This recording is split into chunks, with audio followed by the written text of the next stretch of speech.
Welcome back to Front and Center. I'm Jacquie Jordan. Please feel free to subscribe to us on YouTube. We'd love to also hear from you. And you can find us on any place that you listen to your favorite podcast. Welcome back. I am joined here with a dear friend of mine, Cyndi Welch, and she is Sarasota's bikini fitness model at 67 years old. I know she's dying that I'm introducing her that way, but look at her. Look how fabulous she is. Cyndi, I always get the sense about myself that like my life is just about to begin, but you actually live like your life is just about to begin. Every day. When did you get into fitness modeling? Or why? 20 is that's the bigger question. I got into it because I went to watch a girlfriend that was turning 40 and wanted to, do a fitness competition. I thought, okay, I'll just go support her. And I've been going to the gym for 45 years. And I thought, when I saw her, I was like, I can do that. Little did I know what you were into. Teeny weeny bikinis and 5-inch heels in front of people. But, you literally are what we talk about here on Front and Center, behind the scenes people who are making a difference or an impact. And you are a behind the scenes person as a former, but film makeup artist and television artist and makeup artist. So you were behind the scenes. And now you're like on stage. And that was another career I started when I was 50. Wow. This I started doing, I did my first competition at 63. 63 was your first competition for bikini fitness model. And I'm in that age group now where I have to ask them nicely to put in a 60 and over category because they don't have them. They don't have them. I guess life stops when you turn 50. Is that what happens? Oh, goodness. I don't think so. I think it just has been better for me. So tell me a little bit about like what is involved. What is like the fitness routine involved for being a bikini fitness model at 67? Well, my kids think that I'm crazy, for one. And you're a grandma, which we love. Great grandma. Great grandma. Okay. Yes. And my oldest son said, he thinks I like the discipline, which I think I do. I've always been a real disciplined person.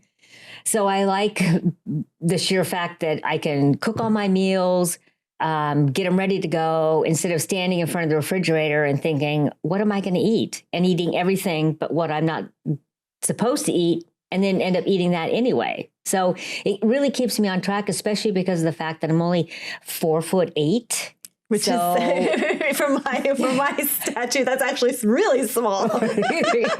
Yes, nothing's conducive to 4'8". You can't reach anything in the grocery store, not even with heels on. Yeah, airline seats are too big. Yeah. Car seats are too. It's the bane of my existence, but what are you going to do? But you make it up in other areas. That's why I was able to have a semblance of physical acceptance about myself, was because I was so small in life, the shortest girl in the class, always. Always. Yes. And so, I wasn't going to make myself taller, no matter. No. That just wasn't. No. And so I have a level of self-acceptance that a lot of women just don't get with themselves because of my height. Well, up until this year, I thought I was 4'10". Apparently that's a lie. Do they measure you for height at your competitions? They do, because there are certain categories. If there's enough women, there's categories that go 5'4" and under, and then 5'4" and above, and then I think it's 5'6" and above. So they definitely have categories, but because my category is so limited, there's usually never more than 3 or 4 people. The last one I did, there were 5 people. Now I'm doing a national show in Pittsburgh in July, and last year when I did it, they had 16 women over 60. And at least 9 of us were over 65. Oh, 9 over 65. Yeah, and they did not have a height category. Oh, interesting. Now, this year I did get a notice that there is a height category. So I'm like, yes, works for me. Not that it'll make a difference in my placement, but, I always think I don't want to stand next to somebody that's 5'8". Right. I guess, yeah, that would kind of be like just not an equal comparison. No. What are some of the things that they judge you for? Like, how does that work? It just all depends. They don't go on, they like the fact that your hair and makeup are put together, but they don't necessarily go on looks. It's not a beauty contest. It's more of a fitness contest. So they just want to make sure the muscles are in proportion. They're not too big because that would be a completely different category. Okay. It's just, when I ask the judges for their feedback, it's always glutes and hamstrings. I'm like, all right. And what do you do to correct that? Like, what do you do? You do a lot of leg work. A lot of leg work. Just what we want, more squats. Yes, your tush is sore all the time. So you also have done competitions here in Florida, where you reside. You've been very active. You go to shows in Orlando. Is that fair to call it shows? Yes. Yeah. They're shows. And their shows, I've been as far away as, let's see, I've been to Nashville, Pittsburgh, Orlando. I'm going to Charleston this year. I've never been, so I'm excited about going to Charleston. And I don't know why I never knew this existed when I was in California. Oh, interesting. Is it more popular now, or has it always been around? I think weightlifting has always been around, especially with Arnold Schwarzenegger. But I don't think women got into it. And I don't think that because I was I was pretty active. I worked a full-time job, and then I played softball 5 nights a week.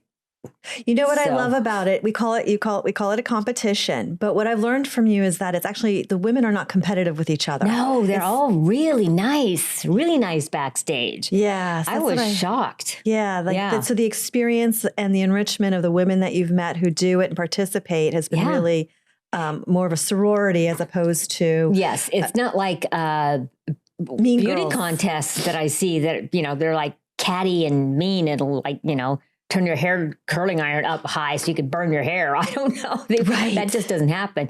And I do a lot of makeup and hair for the girls. Which is fun, right? So, yes, it is early mornings, though. But you're used to early mornings. I am. I do my workouts at 3 a.m. She does her workouts at 3 a.m. So all of you type A people who think 5 a.m. is early, Cyndi's already been to the gym and home. That's so I can do your makeup at 6. Back pocket.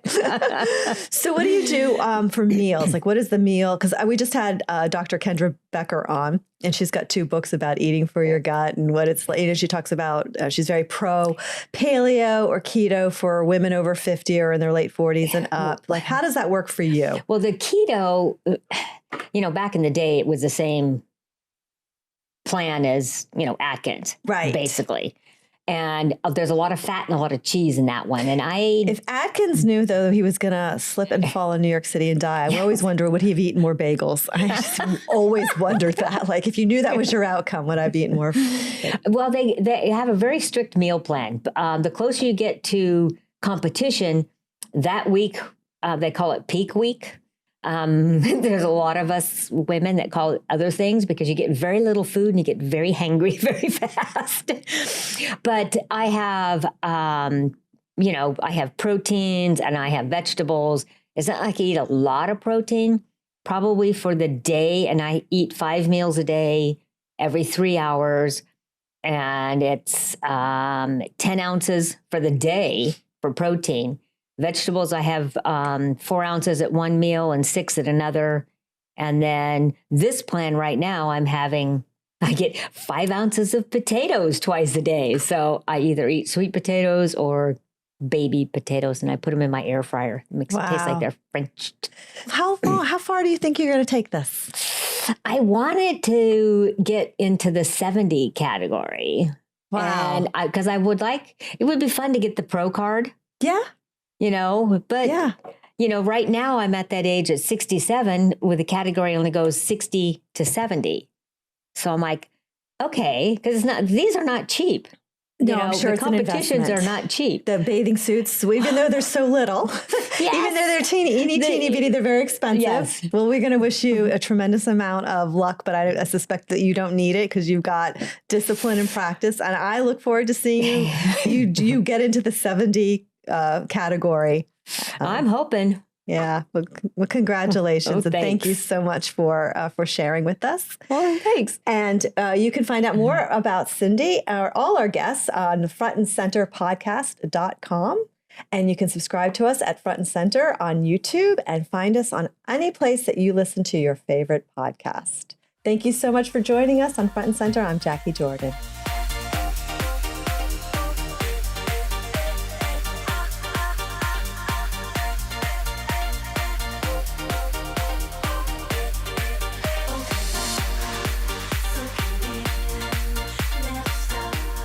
Thank you so much for joining us on the Front and Center with Jacquie Jordan podcast.